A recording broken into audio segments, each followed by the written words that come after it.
سکتا تھا، کیونکہ اگر اللہ پاک فیوچر دیکھ سکتا تھا تو اللہ نے یہ نہیں دیکھا کہ آدم جو ہے وہ پھل کھا لے گا، اور پھر اللہ نے یہ بھی نہیں دیکھا کہ شیطان آدم کو سجدہ نہیں کرے گا، یعنی کہ 2 مسٹیک اللہ کر رہا ہے. تو اس کا مطلب اللہ فیوچر نہیں دیکھ سکتا، یا پھر یہ کہانی جھوٹی ہے، یا پھر اللہ پاک نے صرف ہمیں تڑپانے کے لیے ڈرامہ کیا.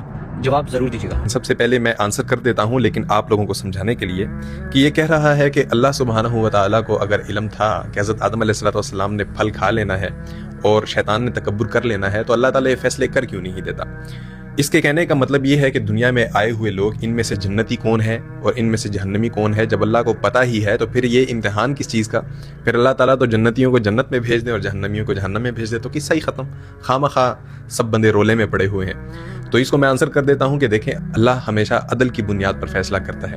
اللہ علم کی بنیاد پر کبھی بھی فیصلہ نہیں کرے گا. اللہ نے جب بھی فیصلہ کیا ہے انسان کی عمل کی بنیاد پر فیصلہ کیا ہے. اب ایک انسان نے ایک عمل کیا ہی نہیں ہے اور اللہ اسے پہلے ہی سزا دے دے، تو کیا یہ عدل ہے؟ یہ عدل نہیں ہے، اور اللہ کی ذات عادل ہے. اب آپ خود سوچیں کہ شیطان نے ابھی تکبر کیا ہی نہیں ہے اور اللہ تعالیٰ پہلے ہی اسے علم کی بنیاد پر یہ کہیں کہ مجھے پتا ہے کہ تم تکبر کرو گے لہٰذا تم جنت سے نکل جاؤ، تو شیطان تو کھڑا ہو جائے گا کہ اللہ میں نے تو کچھ کیا ہی نہیں ہے، آپ مجھے پہلے ہی نکال رہے ہیں. جب میں کچھ کروں تو تب مجھے نکالے نا. تو یہاں پر یہ سوال پیدا ہو جاتا. تو اس لیے اللہ تعالیٰ نے ہر بندے کو مہلت دی ہوئی ہے کہ وہ جو عمل کرے گا اپنی مرضی سے کرے گا. اب اللہ کو پتا ہے کہ یہ عمل کیا کرے گا، اپنی مرضی سے ہی کرے گا، اللہ کو یہ ضرور پتا ہے، لیکن اللہ تعالیٰ نے پھر بھی اسے مہلت دی ہوئی ہے کہ ایٹ دی اینڈ جب اس کی سزا کی باری آئے تو پھر یہ منہ نہ پھیر سکے، پھر یہ منہ نہ موڑ سکے، پھر یہ انکار نہ کر سکے کہ یہ میں نے نہیں کیا، بلکہ اس کے عمل کے بنیاد پر اسے عمل دکھا کر بتایا جائے گا کہ یہ تم نے کیا ہے. وہ پھر تسلیم چاہے کرے یا نہ کرے، لیکن اس کے دل میں کم سے کم یہ شکوہ نہیں ہوگا کہ میں نے کچھ کیا ہی نہیں ہے اور مجھے نکالا جا رہا ہے یا مجھے جہنم میں ڈالا جا رہا ہے.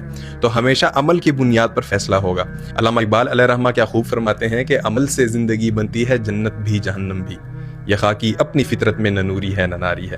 تو یاد رکھیں، جنت اور جہنم کا فیصلہ یہ عمل کی بنیاد پر ہوگا، یہ علم کی بنیاد پر نہیں ہوگا کہ کون جنتی ہے کون جہنمی ہے. مثال کے طور پہ ایک لطیفہ میں آپ کو سناتا ہوں، بہت پرانا ایک لطیفہ ہے کہ سکھوں نے آپس میں بیٹھ کر یہ طے کیا کہ ہم جناب گنے اگائیں گے. اب گنے جناب اگائے ان نے ہیں نہیں، اور بیچ میں سے کچھ لوگ بولتے ہیں کہ یہ جو ساتھ میں مسلمانوں کا محلہ ہے یہ لوگ تو آ کے یہ سارے گنے ہمارے چوس کے چلے جائیں گے، تو ہم کیا کریں گے پھر؟